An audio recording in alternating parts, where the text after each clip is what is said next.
Weather portion of Ag Week now, and while it's been sopping wet, the further south you look, the further north you look, things are actually pretty dry.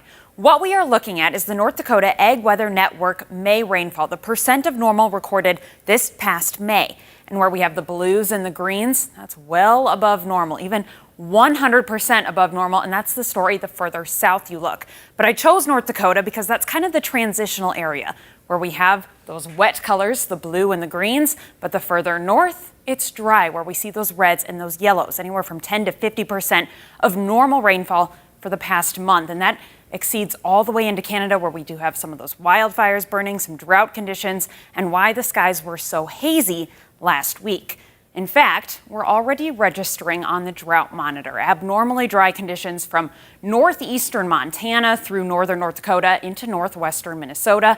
We'll continue to monitor this as we go throughout the next few weeks, and conditions further south, of course, are still sopping wet.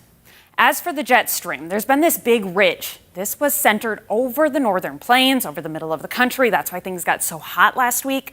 Now that transitions further to the east and moves off the east coast into the Atlantic Ocean, while a trough builds in. That's going to help cool things down a little bit more, back closer to average. We're still going to see warm weather rise further up the west coast, where 90s and even triple digits are expected, while warmer weather starts to sink into the middle of the country.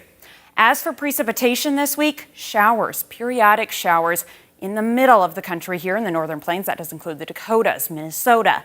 We're going to see periodic showers, so we're going to cool things down, but not necessarily drier. Showers and embedded thunderstorms in the central and southern plains, with an area of showers further up the east coast. A lot of that is due to Gulf moisture that is starting to pool further and further north this week.